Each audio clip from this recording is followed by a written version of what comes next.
Good morning, guys, and welcome back to Bitcoin Moneymaker. Today we're going to be looking at, of course, the price of Bitcoin, but we'll be talking about Luna as well. There's some news there to go over, and we also will be looking at Ethereum, of course, and that should be it for today's video. So let's go ahead and get started. As you can see here on the screen, we have our 4-hour chart for Bitcoin, where basically right now Bitcoin is behaving as expected, going in a sideways fashion. As you can see here inside this box, we do have this previous high over here that if we manage to push through, and we're talking about this level is $32,656. If we take out this previous high, then you can expect the price could continue to move up, possibly to this region here at $37,000, or possibly here at around 36,000, where our 200 EMA line is. Here, of course, this will depend on what happens when the numbers for inflation, and also next month when they raise the interest rates. That's when you can see some consolidation possibly in the price, and then because of that announcement, then the price would go back down to the previous low, and hopefully, and this will be the best case scenario, of course, form a huge double bottom, a W pattern for Bitcoin. That's the best case scenario. Worst case scenario, that is if we go into recession, or if we already are in one. Many people are saying we already are in a recession.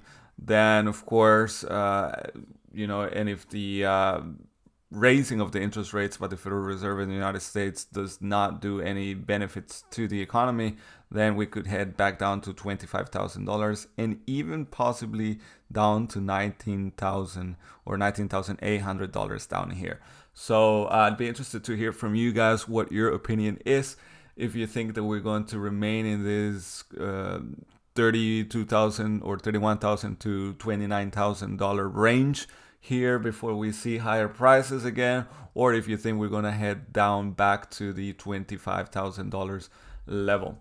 Also here on the 4-hour chart, we have this retest of the 50 EMA line, where you see the price of Bitcoin was rejected again and headed back down, which means this inverted head and shoulders pattern did not play out. And this is what you guys follow me, because we don't really go with these patterns anymore. We'll go back to them once we are clearly in an uptrend sentiment in the market, or once we know we're in the bull run 3.0.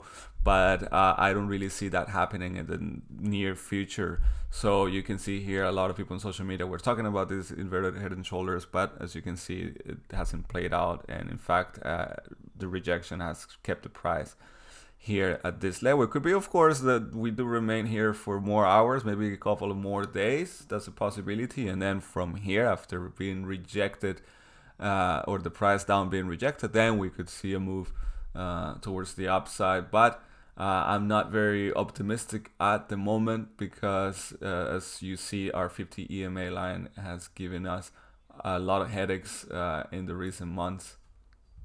Also here, when we look at the 1-hour chart, not a whole lot has happened, as you can see. In fact, when we draw a box over here, you can see we had a very tight range yesterday, and that, or the explanation for that, in my opinion, is that also when you look at the traditional markets, not a whole lot happened yesterday. So in fact, when we open up our NASDAQ graphic here, you see, and this is something we haven't had in quite a while now. Again, here also we're looking at the 1-hour chart for the NASDAQ. You see also very, very small range. This hasn't happened in a while now. And so today you can see already for the futures, there's a little bit of upward movement. And so one thing to keep in mind here is, yes, the price could continue to go up here, but we do have a gap, a CME gap from the previous closing, which is not that small. So that means, of course, the price does continue to move up here. Pretty much I could see the price going back down to this area. And of course, if that happens, then there's going to be also a small correction here in Bitcoin. You see this correlation, no? So if here the price goes up, then here by Bitcoin the same thing happens. So also we see that the same thing here on the 15-minute chart, as you can see, for Bitcoin. And we do have, of course, our 800 EMA line. So that could also be where the price gets rejected and we form a double top. But I will keep you guys posted on my Telegram group and see how things develop. Now let's go over and take a quick look at Ethereum, where also things, interesting things are happening. You can see here on the 4-hour chart, we have been rejected by the strong resistance at $2,159.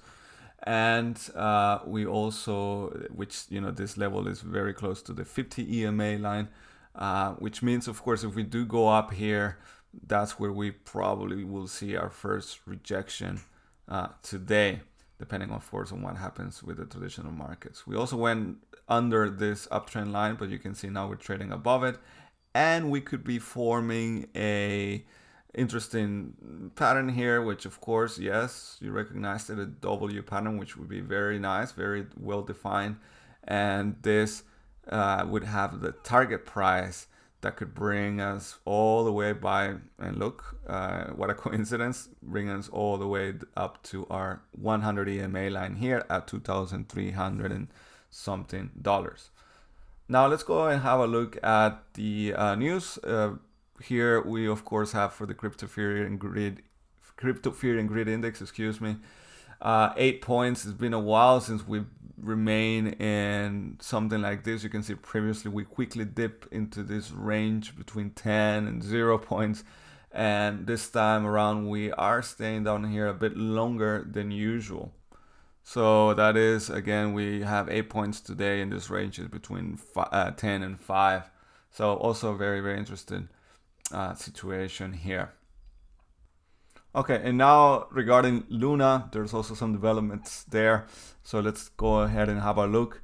Some of the things that the CEO from Terra, Dokwon, if that's how you pronounce his name. If not, then I apologize.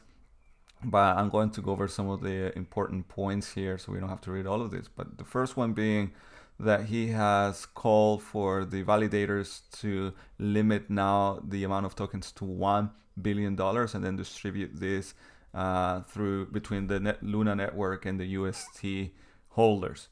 More concretely, 40%, about 400 pieces, should be heading back to those who had already invested in UST before the crypto decoupling took place. Another 40% should be given to those who had parked their assets in the UST cryptocurrency. 10% is supposed to be given to those customers who were damaged by what just took place but remain loyal to the network, and the rest of the 10% should be given to a community pool for further development of to finance further development of other projects. The CEO also mentioned it would be unrealistic for the Terra network to go back to how it used to be because of these liquidations. And there's a lot of critique for Terra Labs, where even the Ethereum developer said that they should, give some sort of reparations to those who were affected by this whole situation and debacle. And there's, of course, some crypto savvy people who know how to take risk, and they're using this opportunity to also make some money, because now some of the big exchanges are letting customers exchange again Luna. One noteworthy thing here is that he did not talk at all about the immense damage that was caused to a lot of people who lost a lot of money here.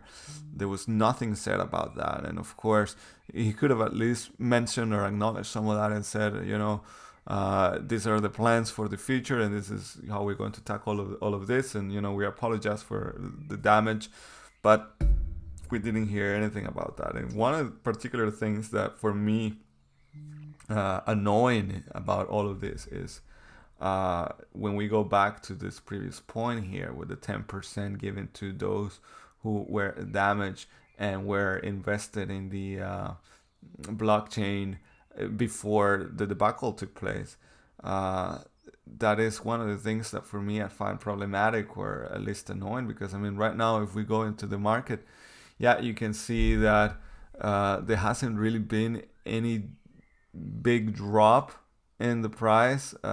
This is a gamble, of course, but because of whatever reason, this might be profitable again. And these are the loyal customers that have remained here, that they're not selling their coins. And I don't know, maybe here this is the end of this completely, at least the way as we knew it. And maybe if out of this comes something new out of this. Who knows? Let me know in the comments what you think it's going to happen with this. Okay, so now another thing I wanted to show you guys, and that is a chart for the long positions, and we are looking at the Bitfinex exchange, where as you can see they have reached a new all-time high in long positions. We have, of course, here already our previous all-time high in July of 2021, so last year, where we form our bottom, if you will. And you can see right now the amount of interest, and we know that there's a few whales exchanging in or trading in Bitfinex. So the question here is, do they know something that we don't know? I mean, clearly here there's a huge run up in the amount of long positions that have been open. I mean, we're talking about 114% rise. So of course here it could be that, and we compare this to the short positions. You can see that we basically are remaining in this area here. A lot of the short positions have been triggered and liquidated. So right now the interest, at least in this exchange, is more for long positions than short. But this could be also very tricky, because we might be looking at what the market makers do, trying to attract more buyers, and then eventually using that to trigger another drop in the price, and then make some money that way. So do be very careful. I mean, this is for a weekly this is a weekly candle, so this is not if we have something like this happen where the prices drop, I don't see this happening all in a day. It would take a couple of weeks to do that. However, if we were to fall down quickly, but either way, it's interesting. Maybe we go back down a little here, and then from there remains to be seen what will happen. So just wanted to share that information with you. Make of it what you will. And now let's quickly head back to Bitcoin again. This time we're going to look at the daily chart, and I just wanted to quickly bring something up to your attention. As you see here, we are moving in a bit of a consolidation fashion, but we do have all of our EMA ribbons above us as resistance. So what that means is we could not say that this was our bottom until at the very least we had headed back to this range, to this area here around $42,000 to $46,000, and then we could say, oh, we form a V formation and the correction is officially over. So just wanted to bring that up to your attention as well, so that you don't take risks blindly, and you are informed of the current situation in every perspective possible. So anyway, thank you so much for your support. That's all for today. And thank you especially because in these difficult times, you are supporting our work by looking at this video. So thank you so much. Have a great day. My name is Basti. Bye-bye.